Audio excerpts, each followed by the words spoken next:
Assalamualaikum warahmatullahi wabarakatuh.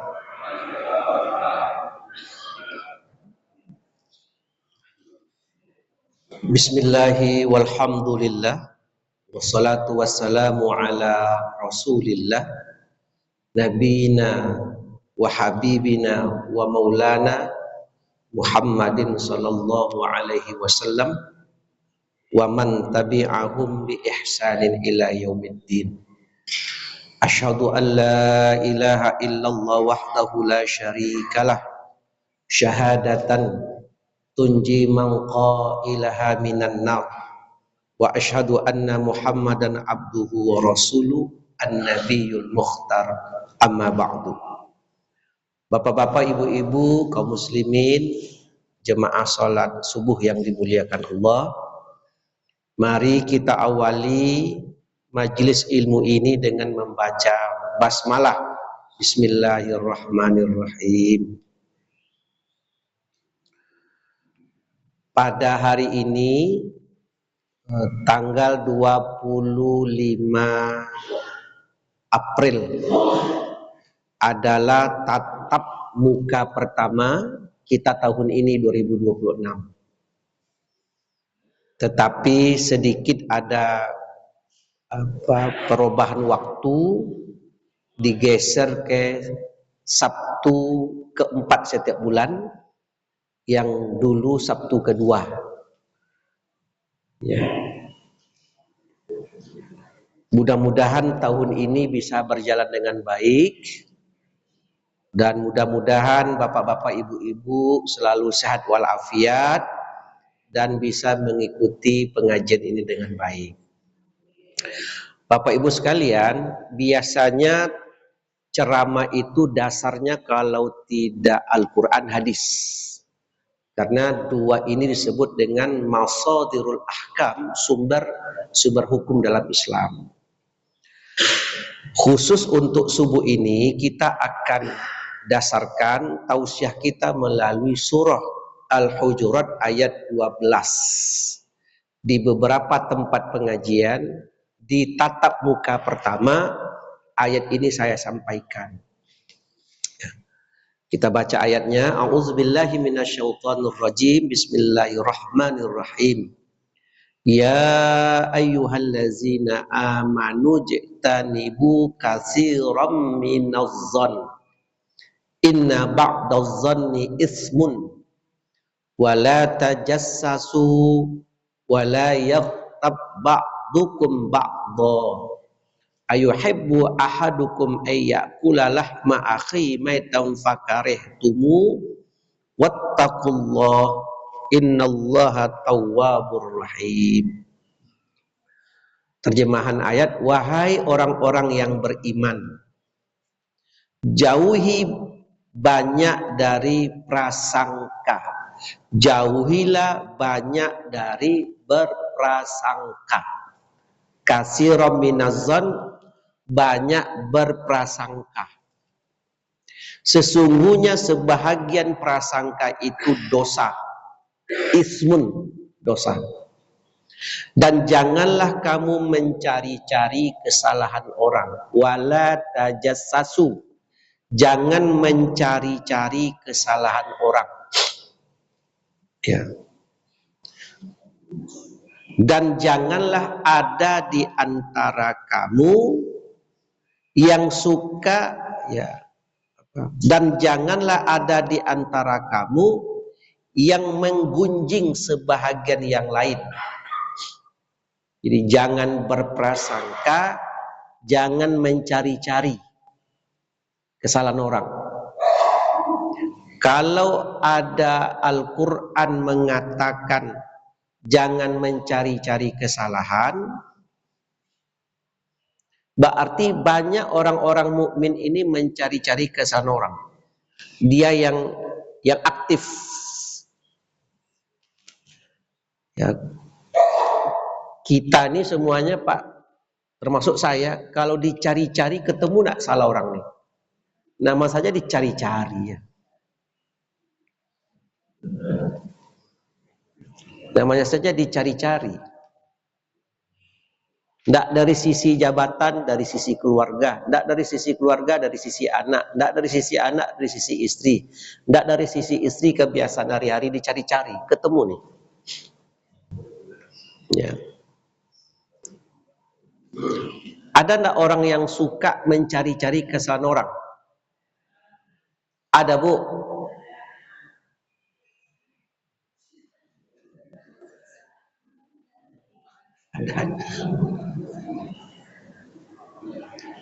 Tahu orangnya. Tapi kata ibu ada.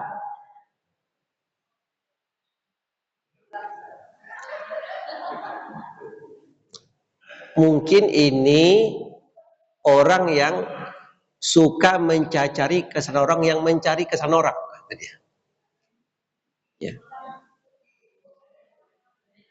Tunggu, ini pengajian belum dibuka nih, ini baca ayat baru nih. Apakah ada di antara kamu yang suka memakan daging saudara yang sudah mati? Jadi, janganlah ada di antara kamu yang menggunjing sebagian orang, meribah. Ya. Apakah ada di antara kamu yang suka memakan daging saudaranya yang sudah mati? Jadi orang yang suka menggunjing itu dia sama seperti memakan mayit, daging orang yang sudah mati. Kenapa disimbolikkan orang yang menggunjing itu seperti memakan daging orang yang sudah mati? Riba itu kan bahasa Arabnya kan ghobah. Ghobah itu sesuatu yang tidak ada di tempat. Ghaib. Jadi diceritakan keburukan orang itu yang dia tidak di tempat. Sama seperti mayit. Mayit ini bisa tidak dia membela diri? Diangkat ke sini, diangkat ke sana, dia kira-kira dia melawan apa enggak? Kalaupun kita sebutkan sesuatu tentang jenazah, dia tidak akan bisa melawan. Jadi orang yang kita gunjingkan keburukannya itu, yang dia tidak di tempat, itu tidak fair namanya, orangnya tidak ada. Jadi dia tidak bisa membela diri. Tapi kalau orangnya itu face to face, hadir di situ, itu namanya objektif. Dia bisa nampak dan dia bisa membela diri. Ya. Sesungguhnya Allah Maha Penerima Taubat lagi Maha Penyayang. Maha benar Allah dengan segala firman-Nya. Bapak Ibu sekalian, ayat ini sengaja disampaikan di pagi ini yang erat kaitannya dengan keluarga. Di dalam konteks hukum keluarga Islam, tentang berprasangka ini mesti kita robah, mesti kita perbaiki. Karena dari pengalaman praktisi kami dalam menyelesaikan banyak konflik keluarga, baik uraian konflik itu tentang perkawinan, perceraian, ini ada 3 orang yang mau ketemu tapi mencari waktu belum cocok lagi. Karena kalau konfliknya itu keluarga, Pak, itu minimal 1,5 jam kita sediakan waktu. Karena dia mesti bercerita dulu. Nah, bercerita ini yang lama. 1/2 jam, 40 menit. Kalau enggak kita dengarkan ceritanya, enggak hilang sesak napasnya ini. Nah, baru kita kasih pendapat. Itu pun sifat kita kan hanya saran, konsultasi. Jadi menyenangkan hati dia, memberikan pendapat. Minimal ketika dia curhat ke saya, curhat itu sudah poin bahwa dia sudah mulai lapang hatinya. Nah, kadang-kadang awak yang tukang mendengarkan curhat orang ini, ada pula kadang-kadang sempit hati kita, kadang-kadang lapang. Mencari lapang ini yang payah. Nah, itu dia. Nah, saya ingin menyampaikan ke Bapak Ibu tentang persepsi dan tentang berprasangka. Saya berdiri karena ini topiknya agak sedikit membutuhkan pemahaman. Boleh saya berdiri, Pak? Boleh. Ya tentu boleh, enggak? Nah, begini Bapak Ibu sekalian. Nah, Saya ingin mengajak Bapak Ibu sedikit bergeser ke mata kuliah metodologi penelitian. Tetapi ini erat kaitannya dengan hukum keluarga Islam. Mata kuliah ini disajikan pada mahasiswa semester 3, diganjil dia. Maka saya akan menganggap Bapak Ibu ini mahasiswa-mahasiswi semester 3. Nah, jadi begini, Bapak, di dalam metodologi penelitian itu ada namanya data, ada namanya persepsi. Dua hal yang sangat berbeda, tetapi dalam menentukan kesimpulan satu objek sangat menentukan. Data atau persepsi. Nah, untuk lebih mendekatkan paham, saya biasanya buatnya contohnya ke saya. Saya Erman Gani. Suatu hari oleh mahasiswa S2 minta di ACC tesisnya. Pak, saya mahasiswa S2, mahasiswa Bu, mahasiswa bukan mahasiswi.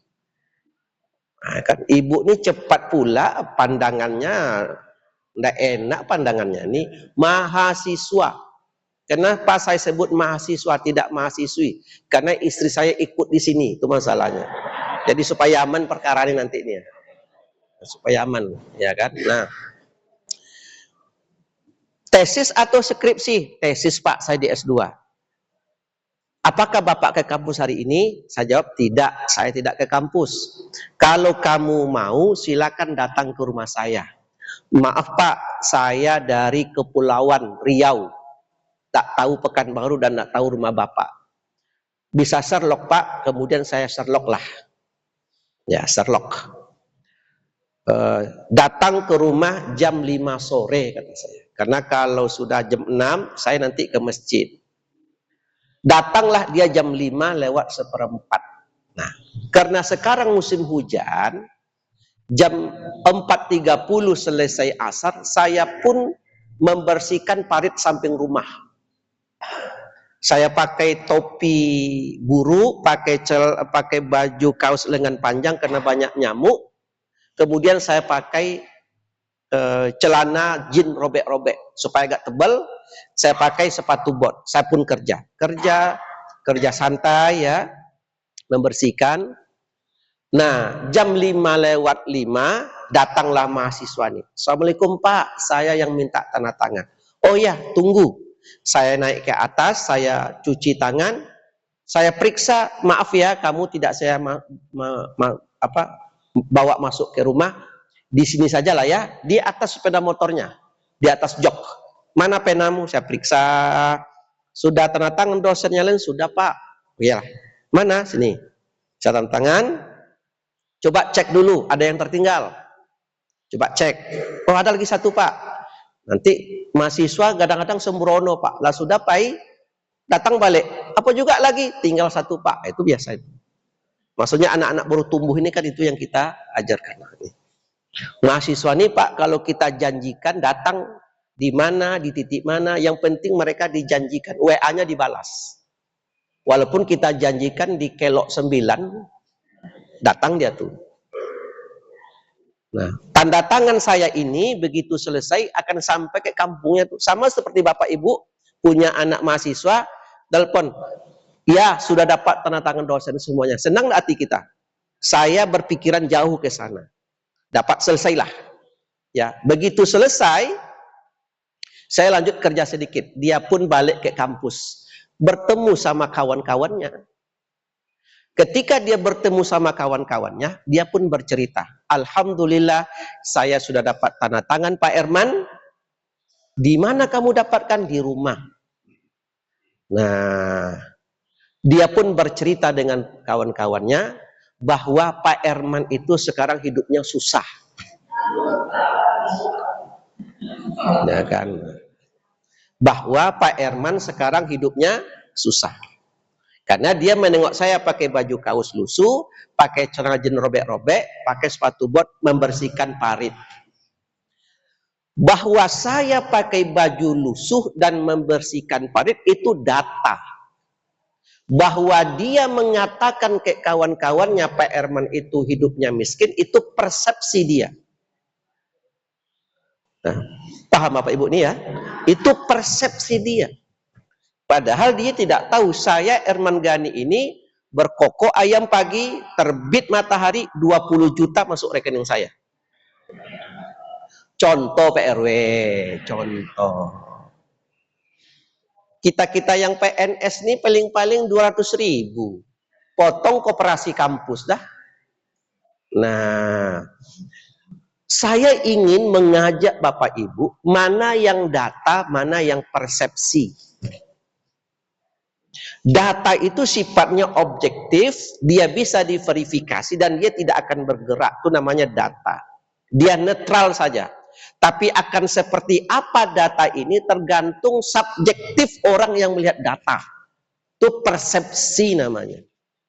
Saya ingin kaitkan ini dengan hukum keluarga Islam. Dalam rumah tangga Muslim, dalam bertetangga suami istri, antara anak dengan ibu dengan orang tua, antara kita sama jemaah, antara masyarakat RT, masyarakat RW, yang banyak terjadi ini data atau persepsi?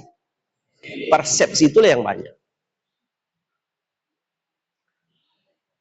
Persepsi, maka tidak boleh mengambil keputusan atas dasar persepsi orang. Kita mesti kembali ke data tadi balik. Yang mana dia? Nah itu kan. Maka dalam praktisi saya menyelesaikan hukum keluarga Islam di masyarakat, dan saya akan selalu akan membantu masyarakat, karena kalau kita melapangkan urusan orang, mudah-mudahan Allah lapangkan pula urusan kita. Nah, apa yang terjadi? Persepsi ini yang berat. Ya, cepat. Walaupun suami istri ini sudah berumah tangga 40 tahun, persepsi ini tetap tidak hilang juga. Dan itu berkembang dalam masyarakat. Suami istri bertengkar karena persepsi. Sederhana saja, sederhana. Umpamanya ini apa nih? Teh. Ini air minum. Suami bekerja di rumah, ya, terus minta kopi ke istrinya. Dek, buatkan abang kopi. 5 menit belum datang kopi itu. Datang kalimat permintaan kedua. Apa kira-kira kata-katanya lagi? Ulun joleh. Itu berbeda, bukan kalimat dek minta, enggak itu kalimatnya berubah. Belum juga lagi. 5 menit kemudian enggak juga datang kopi ini. Apa kalimat ketiga?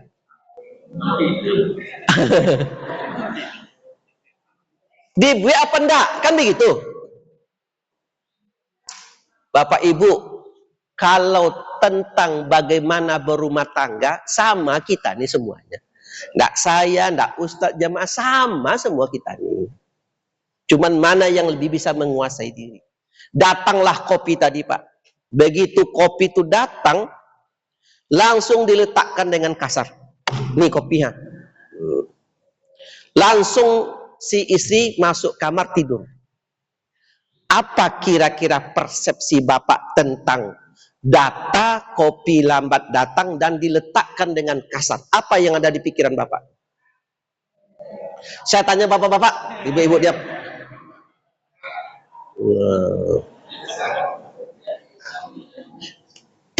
Yang paling cepat inilah kalau kopi tanggal 25 bulan tua. Ya tanggal 25 gini ya. Nah, dihubung-hubungkan lagi, itulah 10 kali reuni jo kawan-kawan, sekali dilarang, inilah resikonya nih. Kan bisa persepsi. Padahal si suami tidak tahu dan kadang-kadang tidak pernah ambil tahu kalau istri baru saja kedatangan haid yang moodnya hilang. Dia demam, badannya tidak stabil, kemudian suami minta kopi. Untung kopi itu dibuat. Dan tidak ada prestensi lain-lain. Tidak ada pikirannya kemana-mana istri. Murni karena dia sakit perut. Tapi persepsi sudah jalan. Nah, kalau nanti persepsi ini terlalu lama, tidak bertegur sapa lah, malam tidak bertegur sapa, siang tidak bertegur sapa, nanti akan masuk macam-macam lagi. Maka tidak boleh kita suami istri ini kalau bertengkar lama-lama. Buat jadwalnya. Dek, bertengkar 40 menit ya. Nah, itu aja. Itu persepsi. Nah, kalau kita RT, kalau kita RW, kalau kita ustadz, kalau kita pengurus masjid, kalau kita tokoh, kalau kita orang yang dimintai pendapat, hati-hati terhadap persepsi. Saya, Erman Gani, ketika suami istri itu bertengkar, yang datang suami, saya akan memahami ini persepsi suami tentang rumah tangga. Kalau saya konfirmasi ke istri, belum tentu ini ceritanya. Berbeda.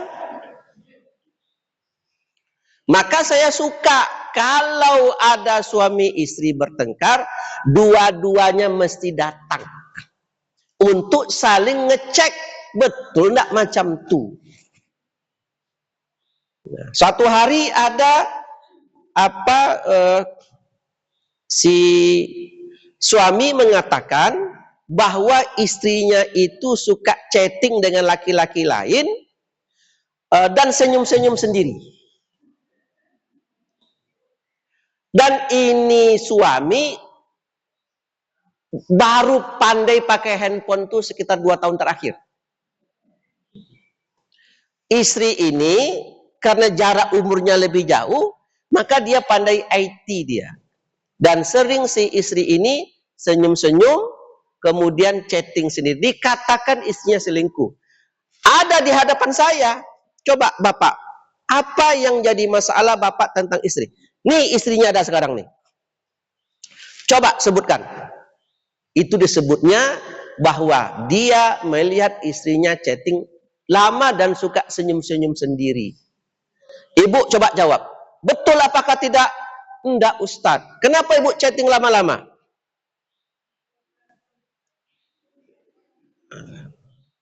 Kenapa ibu sering? Bu, untuk lebih menghilangkan persepsi negatif suami ibu, boleh enggak lewat saya, handphone ibu saya periksa? Kalau dia mau oke, kalau tidak enggak masalah. Pulanglah balik, bertengkarlah kalian balik. Apa pula urusan dengan saya? Maksudnya, supaya hati suami ibu lebih nyaman kalau yang nengoknya saya. Apakah ibu bersedia? Ibu tadi bersedia. Saya berusaha untuk menghilangkan persepsi negatif di antara mereka berdua. Itu data namanya. Dibuka oleh istri, ditengoknya, dibukanya WA, saya cek, saya tidak tahu pula. Mungkin laki-laki itu disebut namanya tukang kayu, mungkin tidak tahu juga kan. Tukang kayu dibuatnya di situ. Nah, saya sarankan bisa enggak ibu jangan chatting lama-lama. Kalaupun ingin WA, rupanya ibu ini jualan online dia lewat handphone. Tentu lama dia di situ. Suami merasa tidak nyaman. Nah, jadi suami ini menyangka itu istri macam-macam. Maka bapak-bapak, ibu-ibu yang dimuliakan, inilah yang disebut dengan surah Al-Hujurat ayat 12. Ya ayyuhallazina amanu ji'tanibu katsiran minadh-dhann. Hai orang-orang yang beriman, jauhi oleh kalian berprasangka. Berprasangka atas data yang kalian lihat. Contoh lagi. Bapak ibu punya tetangga, ada di berita pemeriksaan Badan Pemeriksaan Keuangan dalam kurung BPK memeriksa satu kantor dinas tertentu untuk tahun 2026 untuk kegiatan APBD 2025. diperiksa sekarang. Jadi sekitar bulan April Mei ini pemeriksaan keuangan 2025. Terbaca bahwa kadisnya itu tetangga ibu. Ya kan? Dan itu memang data seperti itu, memang sedang pemeriksaan rutin. Dan sebelum masuk Idul Fitri kemarin, berarti di bulan Ramadan, adalah di garasi bapak nih mobil yang platnya masih merah. Ujungnya YY. Tanda dia dari showroom. Bahwa tetangga dia yang dinas ini pakai mobil baru, itu datanya memang seperti itu. Di garasinya ada mobil. Bahwa ada di sisi lain BPK melakukan pemeriksaan, itu data. Dihubungkan oleh ibu nih. Ikolah hasil korupsi 2025. Iya apa tidak? Itu persepsi namanya. Nah, padahal ibu ini tidak sadar. Istri Pak Kadis itu sudah 5 tahun menyimpan dalam bentuk emas. Kebetulan ketika emas mahal, langsung dijualnya mobil lama, ditambahnya itulah mobil baru. Dan tidak mungkin kan tetangga ibu datang menjelaskan ibu supaya ibu tidak salah persepsi. Kan siapa pula kita ini? Mesti ditembuskan segala sesuatu kegiatan orang. Nah, ini namanya persepsi. Bapak Ibu sekalian, saya di bulan Syawal kemarin, masih suasana raya, ditelepon oleh jemaah. Ustadz, di mana Ustadz? Di Bangkinang Pak, sama keluarga. Bisa Ustadz ke rumah saya di Pekanbaru? Apa cerita itu Pak? Kami beranak kandung bertengkar Ustadz, berselisih. Kata saya, Pak, itu baru hari raya Pak. Janganlah sekarang, kata saya. Jangan sekarang. Ustadz bantulah kami. Pasti saya bantu Pak. Cuman kalau saya ke Pekanbaru, sekarang dengan suasana lebaran nih, nanti macam mana pula yang di Bangkinang nih? Tidak mungkin, kata saya. Bisa video call? Bisa video call lah. Dan bukan orang menengah ke bawah. Ini bos-bos, ini pejabat, ini orang hebat, tokoh. Tapi kena juga dia. Apa yang terjadi, kata saya? Ustadz, saya punya anak sekian orang. Dan sekarang kami sedang berperkara di pengadilan tentang aset yang disimpan oleh anak.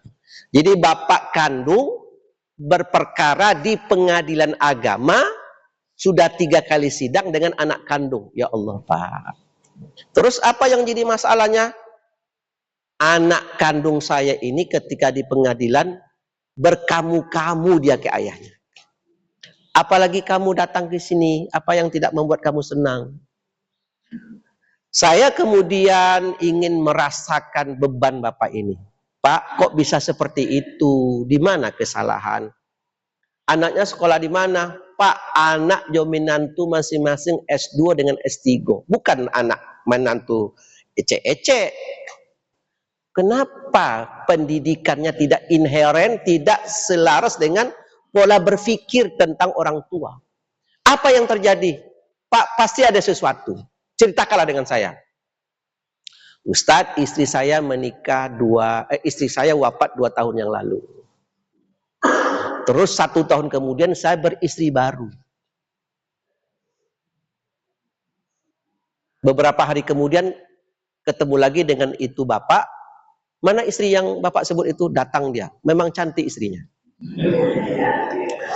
Bapak ini umurnya 61. Umur istrinya sekitar 30-an.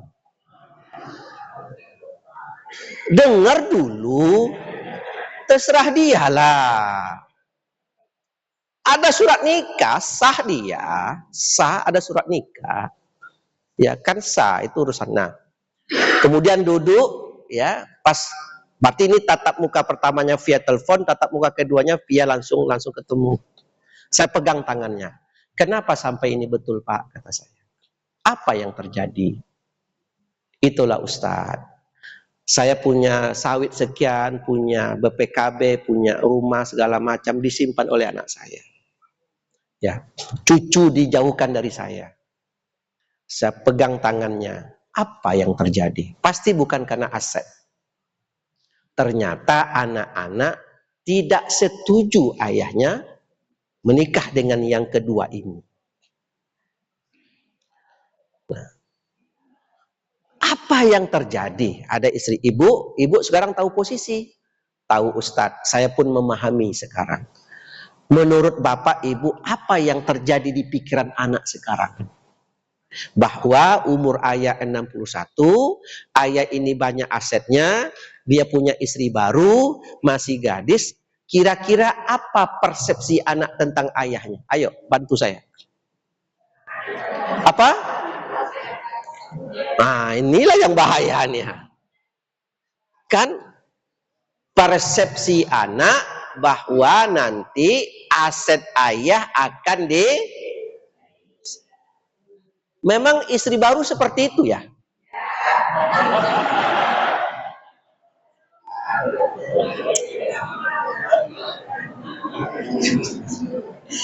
Nggak ada ibu punya korup dikit. Apa korup itu maksudnya loyalitas perempuan lah dikit. Langsung saja mengklaim seperti itu. Itu namanya persepsi. Saya kemudian tawarkan, Pak, coba dilakukan pembagian harta terhadap anak-anak supaya soal aset kita pisahkan. Udah Ustadz, malahan saya sudah berikan ke anak-anak hampir 60%. Saya katakan 60% untuk anak. 40% itu tentu saya yang menguasai, saya masih hidup. Kalau saya buat rumah untuk istri saya, itu kewajiban saya sebagai suami untuk menafkahi. Jangan anggap bahwa ayahmu akan dapat beban dengan istri baru. Istri baru ini juga beban mendapatkan ayahmu. Paham maksudnya? Merawat, ya kan? Apa menjaga. Seharusnya itu anak berterima kasih kepada ibunya ini yang mau menikah dengan ayahnya, bahwa dia mendapatkan rumah, mendapatkan mobil, itu konsekuensi dari akad nikah yang tak bisa kita hindari. Tapi anak sudah berpersepsi duluan tentang sosok perempuan. Ditambah mungkin oleh tetangganya yang bercakap macam-macam, ibu nih, itu habis nanti. Nah, bapak-bapak, ibu-ibu, memang topik yang saya sampaikan ini di topik tentang metodologi penelitian, tentang data dan persepsi, tetapi sangat menentukan dalam keluarga. Sangat-sangat menentukan. Maka tidak boleh, ini ingatkan nih, Bapak, Ibu, saya Erman Gani, jangan cepat-cepat berprasangka bahwa ada mobil di garasenya, mobil baru, ada pemeriksaan terbaca di kantornya oleh BPK, biarlah data itu seperti itu, stop, titik. Tidak boleh kita tambah dengan persepsi, titik, cukup. Maka kalau kita punya pasangan hidup, ada istri yang suka berprasangka, bukan urusan kita, diam. Jadi urusan kita apa, Bang? Selesaikan cucian, selesaikan piring, urus anak, itu urusan kita. Bang, ternyata Bang yang adik baca di berita tuh, Bang, tenang-tenang, ya ke pasar, belanja kita, ya nih duit. Cukup. Jangan diurus itu. Itu persepsi. Bapak-bapak, ibu-ibu, saya menemukan hampir keluarga kandung ini. Jadi ada orang kandung adik-beradik. Di Syawal kemarin, kawan reuni sudah dijenguknya, kawan konco-konco ngopinya sudah didatanginya, tapi ada kakak kandung satu kota, satu daerah, sudah 2 tahun tidak pernah dia berkunjung. Apa? Persepsi adik-beradik itu sudah liar, sudah kemana-mana. Contohnya ini yang saya ketemukan di beberapa tempat, Tapi saya simbolikkan dengan contoh lain supaya tidak mengarah ke satu orang. Umpamanya ayahnya itu meninggalkan kebun sawit. Dia ada adik-beradik 4 orang. Si kakak yang paling besar, si Alung ini, dia yang merasakan dulu bagaimana susahnya ayahnya menanam sawit. Dan dapat informasi dari orang yang tukang jaga, sekarang sering maling. Maka dialah yang sering datang menengok, menjenguk, hampir seminggu 3 kali datang menjenguk. Macam mana Pak? Macam mana Mas? Aman? Aman Pak. Macam mana Pak? Aman? Aman. Kalau ada masalah telepon ya, bisa nak kita pasang CCTV di sini? Payah Pak, kita ndak ada listrik segala macam. Bisa ndak pakai tenaga surya? Bisa tapi agak mahal. Ya udahlah Mas, kita tengok-tengok sajalah. Kata si kakak dalam rangka agar hasilnya itu dapat bisa untuk ibu dan juga bisa untuk menyambung sekolah adik-adiknya. Tiba-tiba ada sang adik sudah 3 bulan paling datang 2 kali. Datang juga ke kebun tuh. Mas, macam mana kebun Mas? Saya dengar banyak malingnya. Iya. Oh, itulah Mas. Siapa yang sering datang ke sini menengok kebunnya? Abangmu lah, seminggu 3 kali. Apa kata adik? Patutlah ingin menguasai nampaknya nih. Ya kan? Persepsi dia tentang abang, bahwa abang akan menguasai sawit. Ketika ketemu di rumah ibunya, mulai dia, persepsi ini mulai main di pikirannya. Kemudian mulai longgar, mulai tidak datang, mulai tidak bercakap. Sesungguhnya bapak-bapak ibu-ibu, persepsi berprasangka negatif antara kita ini obatnya silaturahim dan sering ketemu. Sering ketemu Pak. Jadi adik-beradik kandung ini jangan lama-lama tidak bertemu. Sering bertemu untuk menghilangkan yang negatif ini. Inilah yang kami sampaikan pagi ini tentang hati-hati berpersepsi dan bedakan mana yang data, mana yang persepsi. Kira-kira Bapak Ibu, berita-berita yang ada di handphone kita nih, ini persepsi atau data semuanya nih? Persepsi orang semuanya, tidak bisa dipedoman. Persepsi itu bisa saja dengan kata-kata. Nah, kita ini punya WA group.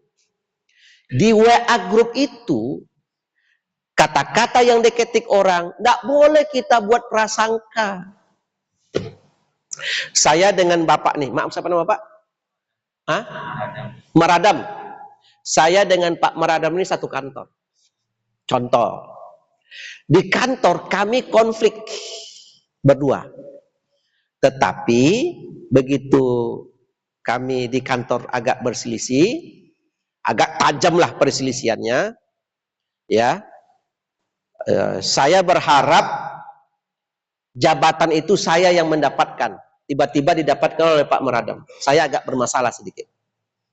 Tapi Pak Maradam ini hatinya lapang, orangnya fair, orangnya tidak pikiran. Kalau sudah keluar dari kantor, begitu keluar dari gerbang kantor, dia tidak bawa masalah itu pulang. Dia tinggalkan di kantor. Jadi bisa dibagi-bagi pembidangan pikiran ini. Pagi-pagi Pak Maradam ini hatinya sudah lapang, sudah sholat subuh, sudah jogging. Biasa kita Pak kalau sudah jogging pikiran kita fresh apa tidak? Fresh. WA saya, apa kabar Pak Herman? Sehat? Dia mengatakan seperti itu murni karena ingin menyapa dan ingin silaturahim. Apa kabar Pak Herman? Sehat pagi ini, semoga sehat selalu. Saya Herman Gani yang membaca kalimat, apa kabar Pak Herman? Sehat? Saya berpersepsi, disangkanya saya komplit dengan ini, sakit saya nih. Menghina sekali WA-nya ini. Betul apa enggak? Menghina sekali ini.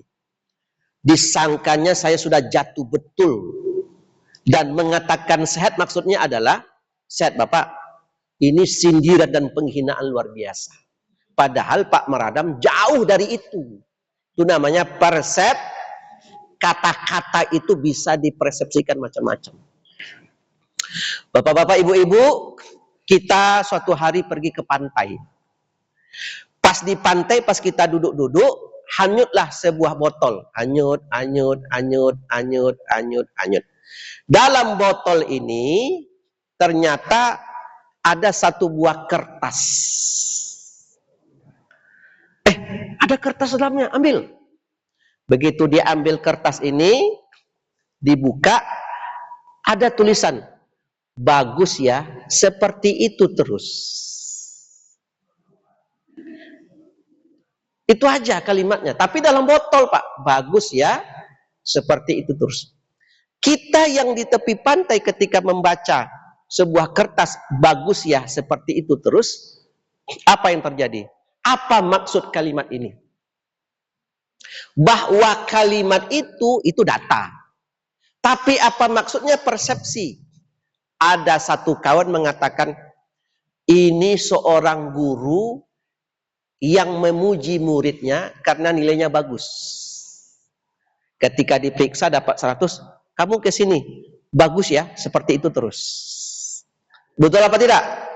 Pujian. Ada kawan mengatakan, oh ini enggak Pak, Iko anaknya memanjat mangga, batang mangga.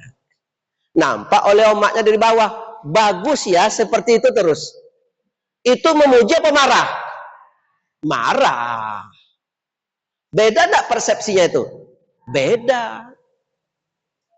Ada satu orang yang agak sifat sensitif. Ini seorang cowok di tepi pantai bertemu dengan perempuannya yang selingkuh dengan orang lain. Terus dia katakan, bagus ya. Seperti itu aja terus. Ini menunjukkan kekecewaan dan hati yang berkecai-kecai di dalam itu, dan retak-retak 1000 yang tak mungkin tersusun lagi seperti semula. Maka ditulislah dalam bentuk kalimat bukti dari kekecewaannya. Bagus ya, seperti itu terus, dimasukkan dalam botol, dilemparnya sejauh-jauhnya ke laut untuk mengatakan kita tidak ada hubungan lagi. Mungkin seperti ini orang ketiga. Udah berapa tuh Pak? Bisa nggak kita buat 100 nanti nih? Bisa saja kalau kita kreatif. Tapi itulah mana data, mana persepsi. Dalam konteks hubungan keluarga Islam, hati-hati.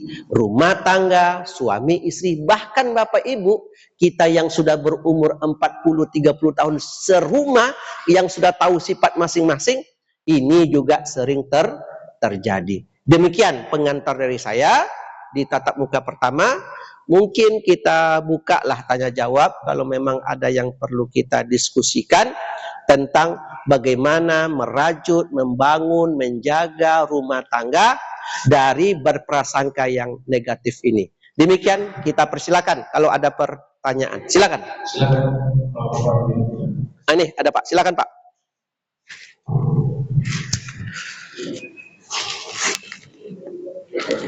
Terima kasih Pak. Assalamualaikum warahmatullahi wabarakatuh. Waalaikumsalam warahmatullahi wabarakatuh. Silakan Pak. Pertama saya mohon maaf kalau pertanyaan saya tidak sahabat saya. Nggak apa-apa. Jemaah di sini. Ya. Saya 2024 itu Pak caleg Pak. Sudah 2 tahun sekarang. Caleg. Ya. Jadi berpersepsi saya Pak. Sampai sekarang ini rasanya saya dosa besar Pak.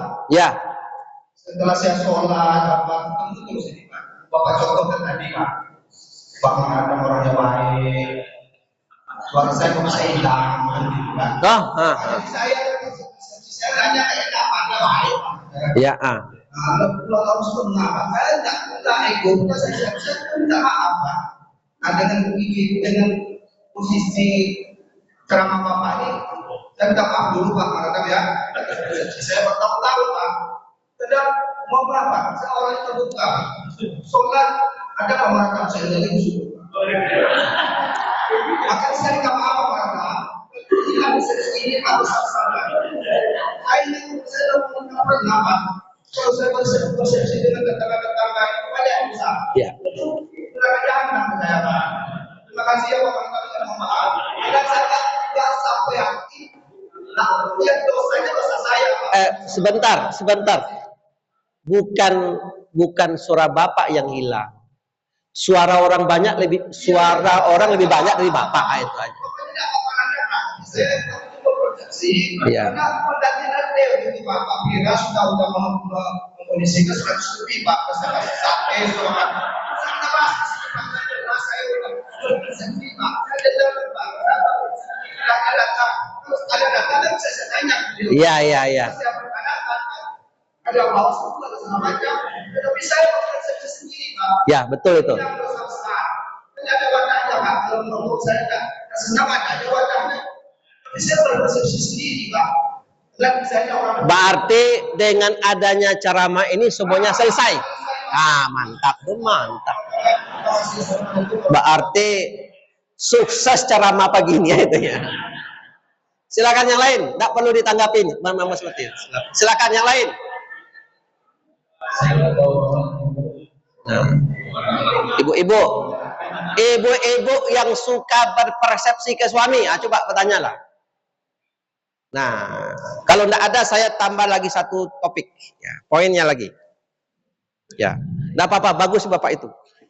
Bukan suara bapak itu hilang atau sedikit, suara orang lebih banyak dari bapak, dia tuh menang orang itu. Dia akan di ratingnya kan. Nah, terima kasih Pak, hebat. Bapak Ibu, saya ingin menyampaikan sesuatu. Ya, ini poin kedua. Tadi poin adalah data dan persepsi. Nah, sebenarnya tadi itu agak lebih akademik, agak lebih teoretik ya. Tapi ini contoh kedua nih baru Ustadz nih. Ini Ustadz nih. Kalau tadi dosen itu, ini Ustadz. Jadi begini Bapak Ibu, di rumah kita ini, apalagi kalau sifatnya perumahan, ya. Kalau di kampung-kampung tidak jadi masalah. Apa namanya air pembuangan parit bekas kita nyuci mandi apa namanya? Apa namanya? Kalau kami Bangkinang palimban namo. Palimbahan ya, palimban ya. Pokoknya ada ban, ada pa, itu aja lah ya. Nah, kalau air palimban itu sebesar ini enggak tercapai. Ini nanti rambut kita, apalagi rambut ibu-ibu yang panjang, itu nanti akan mengikat lumut-lumut di dalam ini, terikat dengan rambut, payah membuangnya. Betul apa enggak? Jadi jangan ibu-ibu anggap sepele, saya ikut membersihkannya macam-macam itu. Nah, kalau bisa air palimban ini besar, pipanya. Pipa yang besar itu berapa inci biasanya? 4 inci itu ya, besar itu. Dan kalau lebih aman, air palimban rumah ini terbuka paritnya. Dapat aja sebesar sop ini tapi terbuka, bisa dibersihkan lebih bagus. Biasanya di perumahan itu jadi masalah. Air palimban ini biasanya kan kita buang ke depan kan? Ya apa enggak? Enggak boleh dibuang ke belakang. Karena kalau dibuang ke belakang, di belakang enggak ada suspek tanah untuk bisa menampung. Itu pun susah. Jadi rata-rata kita perumahan di Pekanbaru ini palimban itu pembuangannya ke depan. Kalau di kampung-kampung memang ke belakang. Karena di belakang tuh tanah masih luas, ada parit, ada, kalau bahasa kampungnya ada palak belakang rumah, itu aman itu. Di kota bermasalah. Kalau air palimban ini tidak lancar keluarnya, rumah jadi busuk, tidak higienis, di dapur bau, di ruang tengah bau, bahkan dalam kamar kita pakai AC, masuk nak ke dalam? Masuk Pak, bau. Maka supaya dia bersih, rumah ini sehat, rumah ini segar, air palimban ini mesti dibersihkan. Bapak Ibu, itu caranya. Nah, apa yang hendak ingin kami sampaikan, hati kita ini ada palimbannya Bu. Pak, Bapak tadi sudah hebat itu. Hati ini ada pelimbannya. Hasad, iri, dengki, pendendam, suka mencari kesalahan orang. Kalau ada orang bersalah dan dia didendamkan di hati, kalau tidak dibuat parit pembuangan hati ini, stres nanti, stroke. Sakit kita dibuatnya. Apa itu parit pembuangan? Memaafkan. Berprasangka baik. Kalau ada sesuatu yang tidak disukai, cepat dibuang. Jangan didendam dan disimpankan dalam hati. Nanti Bapak tidak sehat, Bapak sakit, tidak higienis, nanti akan merusak ke diri sendiri. Cepat dibuang. Ada enggak orang yang suka pendendam? Itu bahaya itu. Enggak boleh. Enggak boleh pendendam. Dibuang cepat. Dibuang Pak. Bapak tuh sudah bagus parit Bapak tuh. Betul itu, apalagi kalau kita semakin berumur. Semakin berumur kita, air pembuangan parit mesti semakin besar. Tidak boleh disimpan. Dengar bapak-bapak, ibu-ibu nih. Bagus. Entah kalau masih muda badannya masalahnya. Ada orang merasa muda badannya, Pak. Umur 60 merasa masih muda badan. Tapi fisik enggak. Pas melangkah parit jatuh langsung. Apa jatuh, Pak? Rasa-rasa bisa tadi katanya nih. Perasaan hati bisa, badan enggak bisa lagi. Nah, itu namanya parit pembuangan. Maka kata Rasulullah Shallallahu Alaihi Wasallam, salah satun, ada 3 perkara. Man kunna fihi, siapa yang ada pada orang 3 perkara ini, hisabahallahu hisabai yasira wa adkhalahul jannah, dia akan mendapatkan hisab yang mudah dan dia akan masuk surga. Siapa yang 3 ini? Pertama, anta'fu amman zolamaka, engkau mampu memaafkan orang yang menzolimimu. Kalau saya yang berbuat zalim, saya minta maaf, itu lazim, memang seperti itu. Sekarang posisinya yang berbuat zalim adalah orang lain, tapi walaupun dia belum minta maaf, Bapak sudah memaafkannya. Itu namanya anta'fu amman zolamaka. Itu paritnya besar betul nih, Pak. Mampu memaafkan orang yang menzolimimu. Kan sakit hati betul kita ini. Kemudian tasil mangkoto'aka, sanggup menyambung silaturahim terhadap orang yang memutuskan denganmu. Kalau kita yang memutuskan, kita sambung. Tapi yang memutuskan bukan kita. Yang ketiga, tu'ti man haramaka, sanggup memberi kepada orang yang mengharamkan dirinya untukmu, tapi tetap kamu berikan kepada sesuatu yang baik. Itu namanya tasil man qata'aka, ta'fu amman zalamaka, tu'ti man haramaka. Ini berat, Pak. Ini berat ini. Menyambung silaturahim terhadap orang yang memutuskan denganmu. Contoh, saya berikan contoh. Ini mudah-mudahan contoh terakhir. Sabtu kita selesai. Bapak Ibu, kita di Pekanbaru ini beruntung. Bapak, Ibu, suami istri Pekanbaru beruntung. Kenapa beruntung? Rumah sakit dekat, perguruan tinggi dekat, pesantren-pesantren hebat dekat, pusat perbelanjaan dekat, kemana-mana dekat. Betul apa tidak? Dekat. Dan sudah akan connect dengan jalan tol segala macam. Hebat kita nih Pekanbaru. Adalah seorang istri berkata kepada suaminya, wahai suamiku, wahai abangku, apa dek, sudah enak kita hidup Pekanbaru nih bang, alhamdulillah lah. Tapi bang, wahai suamiku, kan ada adik abang yang di kampung ya. Jadi dia, suami ini, dia berasal dari satu kepulauan, satu posisi di Riau yang agak pinggir, jauh dari akses. SMP saja tidak ada di kampung tuh. Kata istri, bang, bawalah adik tinggal sama kita bang. Adik suami itu berarti adik ipar dia. Ngapa gitu pula wahai istriku, biarlah bang sama kita SMP, SMA, kuliah. Kenapa? Supaya dia berkembang bang. Jangan di kampung aja dia. Biarlah dibawa ke sini. Kalau makan kita makan dia. Kalau tidak sanggup nanti ayah di kampung bayar SPP-nya. Biarlah bang kita yang bayar SPP-nya. Bawalah ke sini bang. Hebat. Adakah istri seperti itu? Bapak-bapak ada istri seperti itu? Ada apa enggak ada nih? Mantap, hebat. Siapalah istri bapak yang hebat nih? Setelah ditengok-tengok rupanya ibu tuh Majelis Taklim Darul Aman rupanya. Oke, pendek cerita, SMP sama dia, SMA, kuliah, bahkan sampai P3K pun diusahakan oleh keluarga ini, adiknya itu. Bahkan dapat jodoh. Dek, iya suamiku, ini adiknya dapat jodoh. Di mana kita nikahkan? Rencana abang bawa di kampung, biar nanti di kampung beroleh. Jangan bang, susah nanti, di sini saja. Kita berolehkan di sini, karena dia ini calon istri juga orang Pekanbaru. Nanti keluarga biar datang dari kampung ke sini, kita carikan rumah singgah untuk kita sewa nanti. Jangan beratkanlah ayah di kampung. Memang luar biasa istri. Nah, belum lagi poinnya, belum lagi masuk nih. Saya akan menceritakan hasil man qata'aka, menyambung silaturahim orang yang memutuskan denganmu. Ketika sudah menikah, tentu pisah rumah lagi.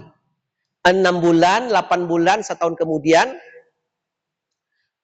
ternyata istrinya mengadu ke abangnya ini. Ya, istri adiknya ini ngadu ke abangnya, kalau adik tuh suka main game online. Suka main game online dan suka beli-beli lewat aplikasi market, Shopee dan segala macam, sesuatu yang tidak penting-penting. Seperti mengganti stiker sepeda motor, mengganti plat sepeda motor, itu kan tidak pokok. Istri mau melahirkan, rumah-rumah sewa, bukannya menabung, tapi mengeluarkan yang tidak-tidak. Datanglah abangnya menasehati. Kamu ini tidak boleh macam tuh, mesti hemat, mesti tahu diri. Kamu di sini nih menyewa segala macam, istrimu tuh biaya. Sejak abangnya bercakap macam tuh, Pak, 2 tahun Idul Fitri tidak datang-datang ke rumah abangnya. Bapak-bapak, saudara-saudara, sekarang siapa yang memutuskan silaturahim? Adik atau abang? Adik yang memutuskan. Adik ini yang tidak ada akalnya.